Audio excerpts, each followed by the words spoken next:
Voici ce qui a retenu notre attention cette semaine à Infocam. Un entretien avec le préfet Yvon Soucy sur les priorités 2015 de la MRC de Kamouraska.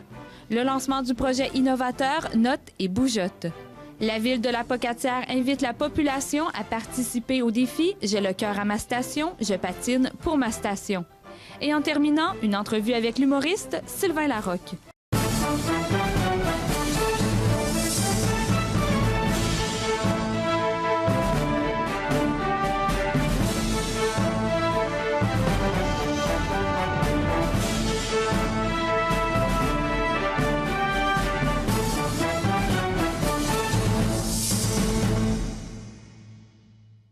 Bienvenue à votre bulletin d'information régionale Infocam. Commençons tout d'abord l'émission avec une première partie d'une entrevue réalisée avec le préfet Yvon Soucy sur les priorités 2015 de la MRC de Kamouraska.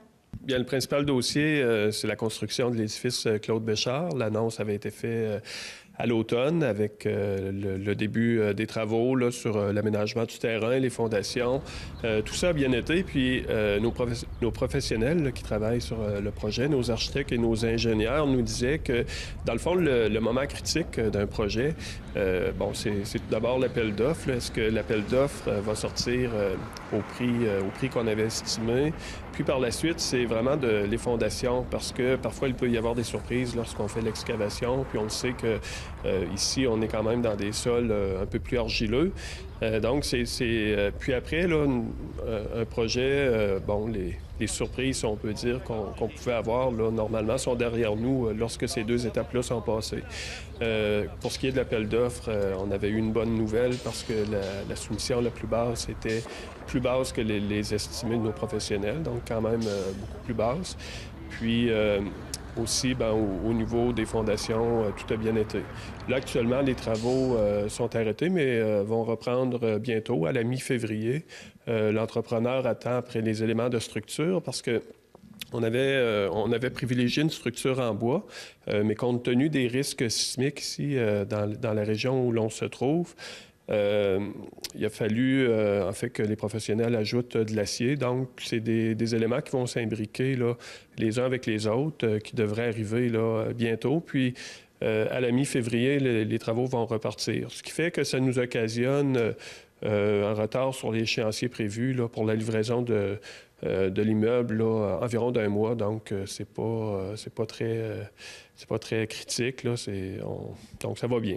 Et est-ce que la maison touristique est encore une de vos priorités? Oui, absolument. Puis on a la commission touristique qui travaille sur le projet. On a également la nouvelle corporation de développement, de promotion du territoire là, qui prend un peu le relais de la promotion touristique, qui continue les travaux. Puis, nous, notre échéancier, en fait, on souhaite déposer un projet aussitôt qu'un programme sera disponible.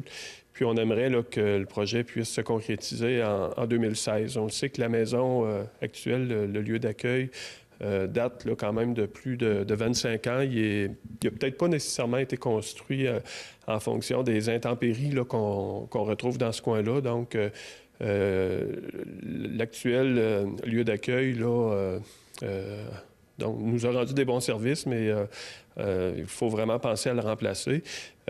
Puis on croit, là, on espère qu'en 2016, là, le projet pourrait aller de l'avant. Puis ça sera plus qu'une maison d'accueil touristique. Là. On veut en faire vraiment une vitrine sur l'ensemble du savoir-faire kamouraskois. Puis donc, on mettra à profit là, tous les bons coups qu'on fait ici au Kamouraska, nous mettre en valeur. Là. Et qu'est-ce qui se passe avec la station plein air de Saint-Pacôme? C'est quoi l'avenir de cette station-là?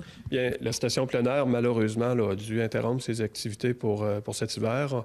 On le sait qu'il y avait des mises aux normes importantes à faire au niveau des équipements là, pour assurer la sécurité. Donc, il n'y avait pas de compromis qui pouvait être fait là-dessus.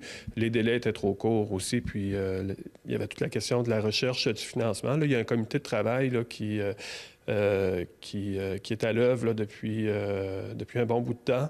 Il y a déjà des activités qui ont eu lieu, des activités de financement. Il y a un projet là, qui devrait être déposé au programme d'infrastructure sportive là, dès que le programme sera lancé là, au printemps. Puis, on a vraiment, là, on est déterminé à ce que la station opère pour la saison, l'hiver prochain, en 2016. Il y a toute une levée de fonds aussi à faire dans le milieu.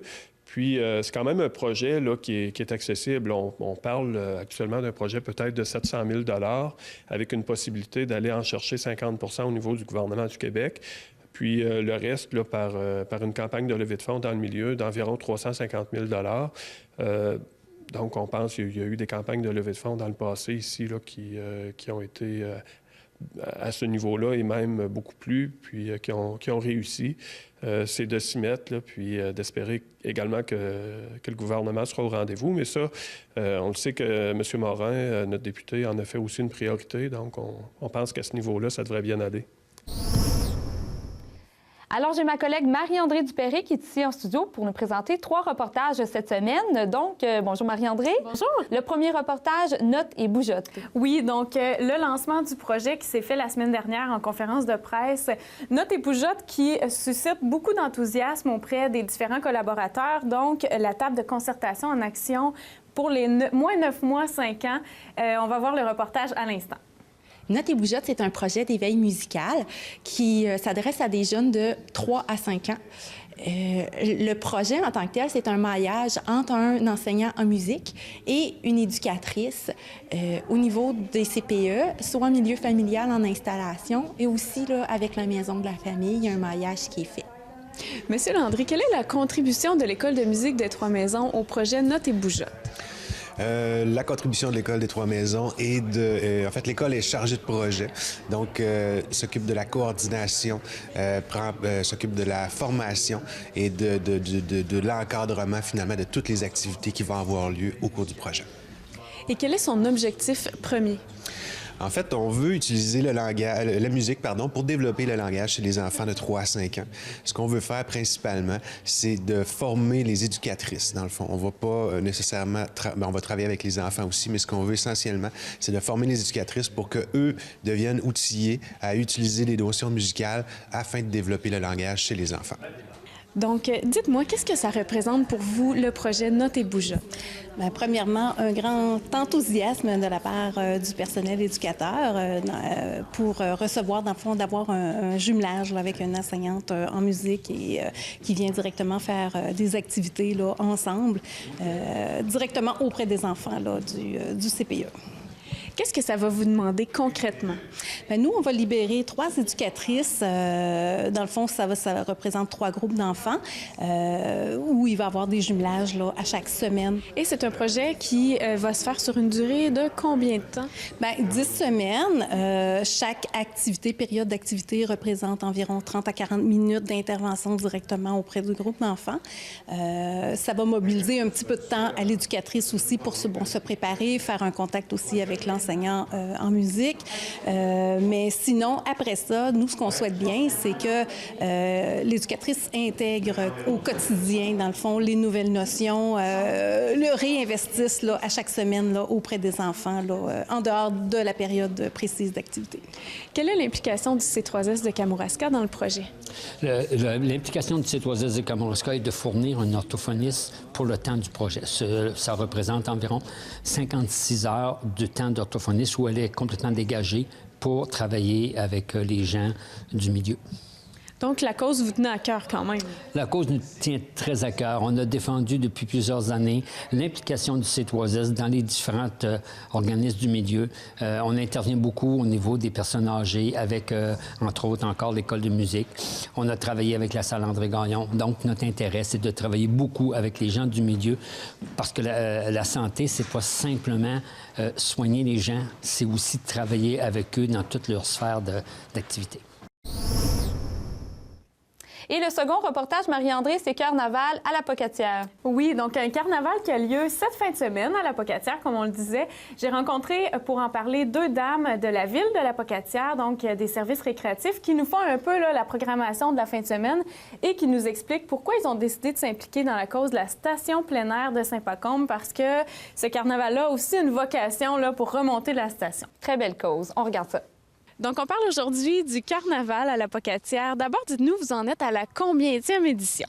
C'est la 7e édition cette année de carnaval dans sa forme actuelle, mais c'est une activité qui, à l'origine, s'appelait le défi en patin, qui, lui, fonctionnait pendant plusieurs années avant, qui était organisé par l'URLS et qui était un défi régional sur le patin, où il y avait des patineurs qui étaient invités à venir patiner. Mais maintenant, c'est carnaval, c'est une activité au cœur de l'hiver qui nous permet de venir jouer, de profiter de l'hiver. Des fois, ça nous prend une bonne occasion, mais en même temps, ça fait connaître nos installations ici au service de la ville qui sont offerts pour l'hiver, des services libres, accès à tous pour pratiquer les sports d'hiver. À quel moment ça a lieu et qu'est-ce qu'on va pouvoir y faire exactement? C'est le 8 février. C'est un dimanche. Et puis, qu'est-ce qu'on peut y faire? C'est une fête d'hiver. C'est que c'est des nombreuses activités, des défis loufoques, différents défis loufoques, courses de luge, seuls ou entre amis. Les gens sont invités à se présenter. Ils forment des équipes sur place ou ils ont une équipe déjà formée. Puis là, ils font des épreuves. Mettons, ballon en duo, il faut qu'ils se promènent. Puis dos à dos, ils se promènent avec un ballon. Puis c'est l'équipe qui termine en premier. Puis là, ils ramassent des cœurs. Puis, fait que c'est 7 épreuves loufoques. Et puis, ensuite de ça, il y a 3 gros jeux gonflables qui sont sur place pour amuser la famille. Il y a un amuseur public qui va être présent, un DJ, prix de présence et animation sur place. Et il y a aussi, on peut s'habiller en rose ou en rouge, si je me trompe pas. Oui, j'ai oublié de vous dire ça. Si les gens qui sont vêtus de rouge ou de rose se voient donner un coupon pour obtenir un chocolat chaud ou un bouillon de poulet gratuitement. Il y a aussi une section cette année pour la relance de la station plein air de Saint-Pacôme. Dites-nous en plus. Oui, cette année, on a décidé d'encourager cette installation qui est supralocale. Donc, il y a plein de gens de la Pocatière qui en profitent. C'est important pour la région. Puis, on a profité aussi d'une nouvelle installation qu'on a mis en place cette année, qui est le Sentier glacé, qui est une belle installation qui est super intéressante. Puis on s'est dit, bien, on va profiter de ces deux choses-là. Puis, on a lancé J'ai le cœur à ma station, je patine pour ma station. Donc, les gens sont invités à venir relever le défi. La façon dont ça fonctionne, ils viennent sur place, ils s'inscrivent. Ils peuvent faire le grand défi, c'est 10 tours du sentier glacé, ou le plus petit défi, qui est 5 tours du sentier glacé. Il y a le forfait en famille ou seul. En famille, c'est une contribution de 20 $. Seul, c'est 10 $ pour le grand défi. Pour le petit défi, c'est 10 $ pour la famille, 5 $ seul. Et tous les profits vont être mis à la station pour la station de ski de Saint-Pacôme. Puis en même temps, on va inaugurer notre sentier. On va avoir un patineur artistique du club qui était attaché ici au club, qui est Pierre-Alexandre Hudon, qui vient de faire les championnats canadiens de patinage artistique, qui se démarque sur la scène là, maintenant nationale au niveau du patinage artistique. Il va venir faire l'ouverture de la grande valse du sentier. Il va être accompagné de Myriam Drapeau qui va l'accompagner pour venir ouvrir le sentier. Donc, on invite tout le monde à chausser le patin et à venir participer à cette grande valse-là. Puis en même temps, bien, pourquoi pas relever le défi pour la station? Justement, pour continuer sur le thème de la station, la ville de la Pocatière est quand même très impliquée dans la cause parce que vous envoyez une équipe, je pense, le 14 février. Oui, il y a une équipe de la ville qui va aller relever le défi là, de remonter la station là, en montant et en redescendant, en allant chercher des commanditaires. Oui, la ville trouve que c'est un équipement qui est supralocal. C'est important d'avoir ces choses-là pour notre région, pour notre communauté. Plus on a d'infrastructures comme ça, c'est intéressant pour garder nos gens ici et aussi pour garder nos gens en forme, aussi pour que nos jeunes puissent pratiquer des activités physiques à proximité. Donc, pour nous, ça allait de soi que cet équipement-là, on devait encourager la relève de cette installation-là. La seule chose que je voudrais ajouter, c'est que le défi du carnaval, le carnaval et les épreuves loufoques sont inclus dans le passeport Kamouraska. Oui. Alors, les gens qui ont le passeport vont pouvoir se faire étamper leur passeport. Ça fait partie des activités du passeport Kamouraska. Et où est-ce qu'on peut se procurer ce passeport? Bien, nous, on l'a. Bien, il y a des gens qui l'ont peut-être déjà, puis on va pouvoir le donner aux gens qui souhaitent l'avoir. Là. Il y a plusieurs activités qui vont être organisées dans le cadre de la saison hivernale. Et en terminant, Marie-André, tu as rencontré Sylvain Larocque, l'humoriste. Oui, quand même une très belle rencontre, très drôle, évidemment. Donc, qui était en rodage à la salle André-Gagnon à la Pocatière. Donc, vers la fin là, de son rodage de spectacle, ça promet parce que je crois que le rodage a été très intéressant. En tout cas, ça a été très apprécié du public. Alors, on va voir ce reportage immédiatement. Merci, Marie-André. Merci. Donc, Monsieur Larocque, vous êtes ici à la Pocatière ce soir. Vous êtes en période de rodage pour votre nouveau show. Qu'est-ce que ça implique, une période de rodage? Ça implique de l'écriture, de la réécriture au début. Beaucoup de réunions de brainstorming. Ensuite, on choisit les textes une fois qu'on a un premier jet. On les amène sur scène, on les répète, on les essaie. On note ce qui a marché, ce qui a moins marché. On réécrit, on le ramène sur scène, on le remet en scène, on le réessaie, puis on retourne à l'écriture.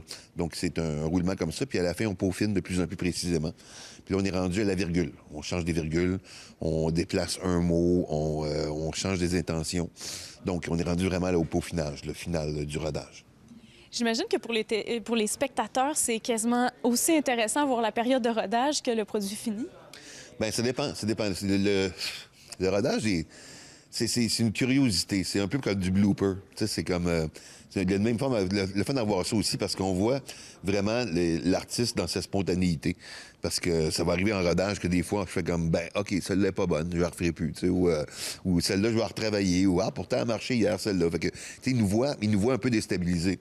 Quand le spectacle roule depuis 1 an ou 2, c'est une machine qui avance, qui c'est huilé, c'est mécanique.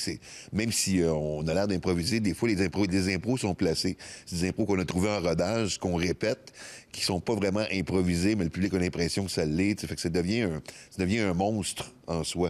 Mais le rodage, c'est vraiment sans le filet. Donc, le public a l'impression de vivre une expérience avec nous. Ils ont l'impression de vivre des premières fois aussi. Et ça, c'est toujours le fun.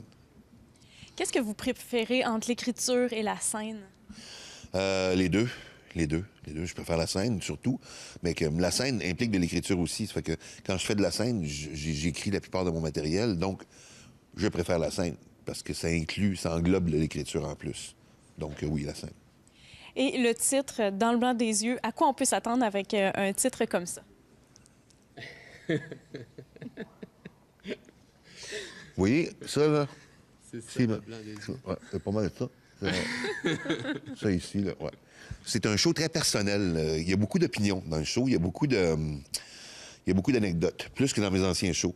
Il est plus social. Et puis, il est plus percutant aussi. Je pense que les gens vont être un peu déstabilisés d'une bonne façon.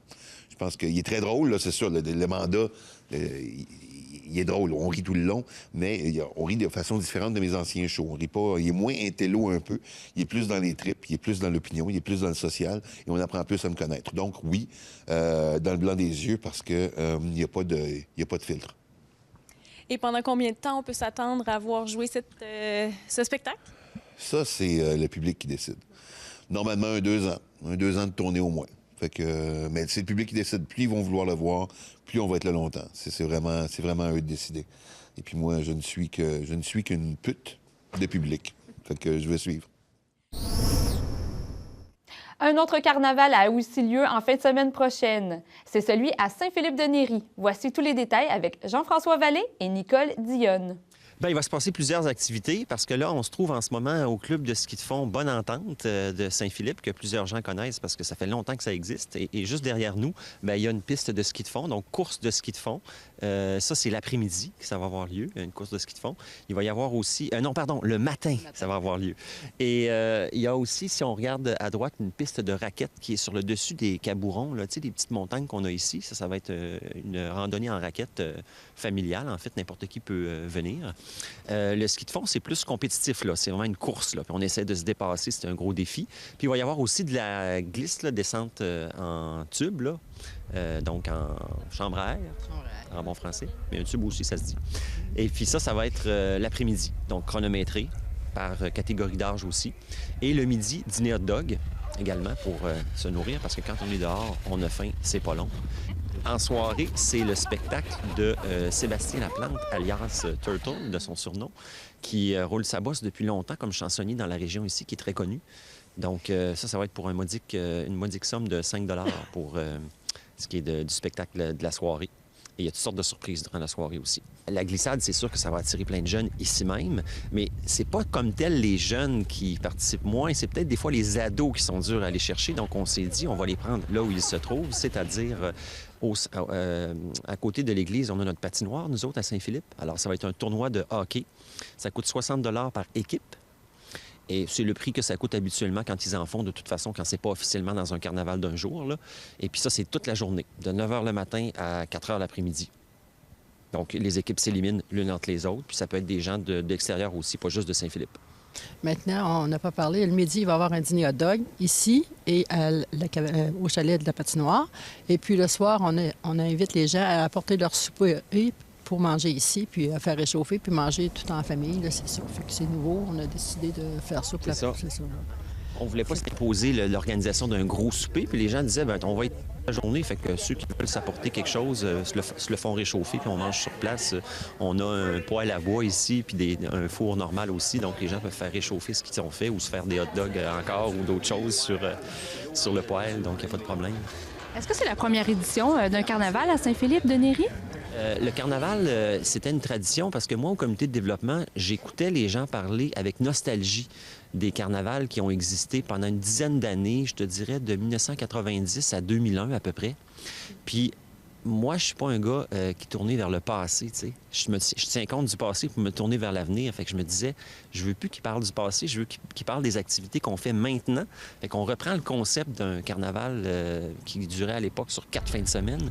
Là, on commence, c'est juste une journée. On l'essaye pour voir si ça marche encore en 2015.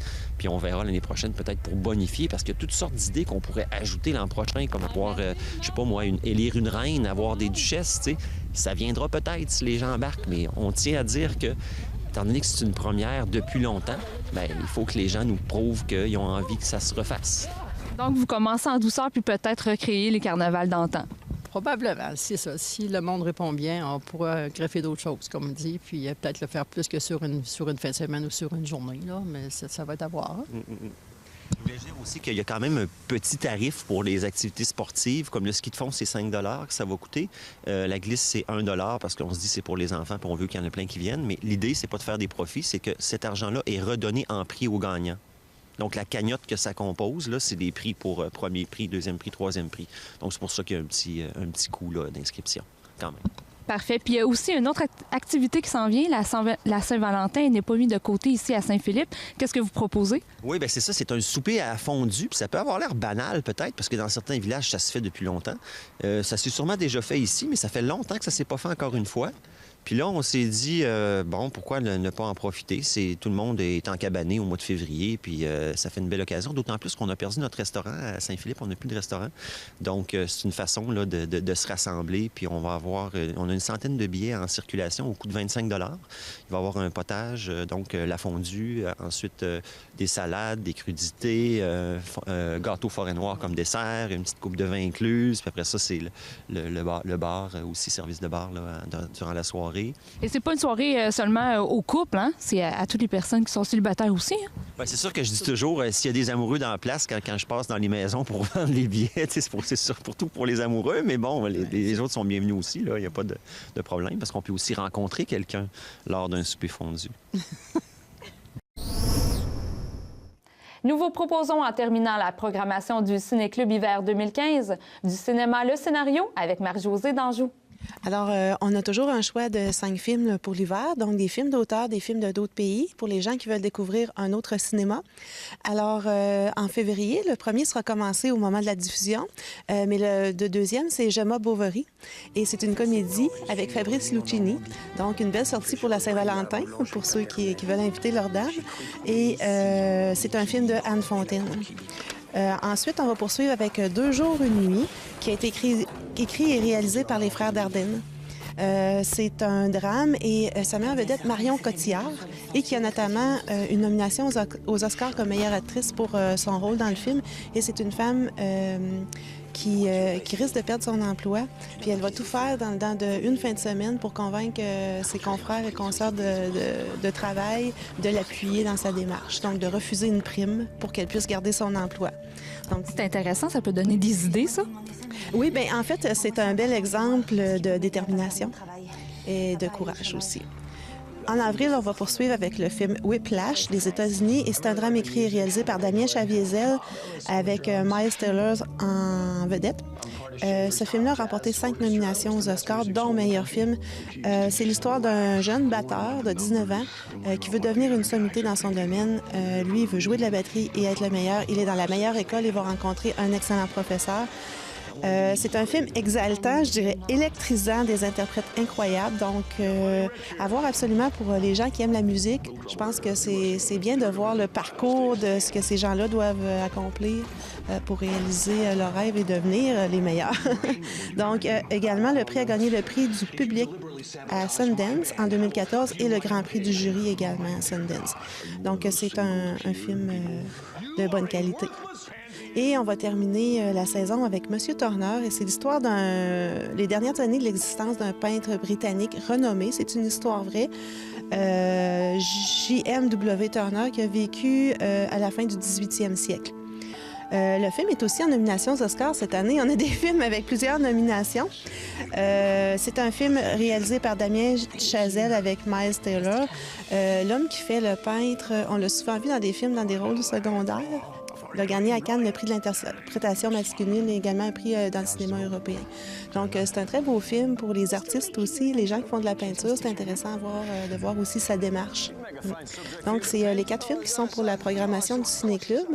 Les gens peuvent se procurer une carte de membre s'ils le désirent, mais c'est pas obligatoire. La carte de membre est 38 $ pour 6 films. Donc, 5 films de la programmation régulière plus un film de leur choix qu'ils peuvent venir choisir dans notre programmation. Parfait. Et est-ce qu'on peut avoir encore cette fois-ci les aventuriers voyageurs? Oui, bien, on continue en fait la saison 2014-2015 et on va avoir Montréal à Rio qui s'en vient, Afrique du Sud, Turquie et également Birmanie. Donc, pour plus de détails sur notre site web, toutes les descriptions et les résumés sont disponibles. Et je crois qu'il reste aussi un opéra à proposer. En fait, il en reste 3 d'ici la fin de la saison. Enlèvement au sérail en février, Faust et Don Giovanni. Donc, pour les gens qui ne connaissent pas les opéras en cinéma, c'est dans le fond des vrais opéras qui sont enregistrés à l'Opéra national de Paris. Une très belle captation vidéo. C'est comme si vous étiez sur place, sans vous déplacer, à part vous déplacer au cinéma, mais sans aller dans des grandes villes. Et c'est très, très beau. C'est une belle expérience. Autant pour les gens qui ne connaissent pas l'opéra, je pense que c'est une belle occasion de découvrir cet art-là. C'est ainsi que se termine votre bulletin d'information InfoCam. Si vous avez des suggestions de reportages, n'hésitez pas à communiquer avec nous et on se donne rendez-vous la semaine prochaine.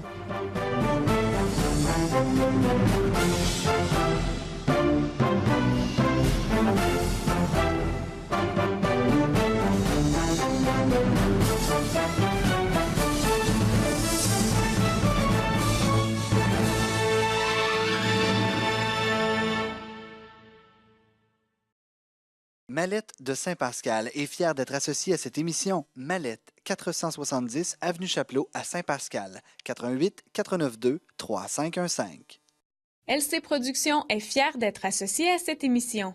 LC Productions se spécialise dans la conception et l'hébergement de sites Web. 1-877-680-5550.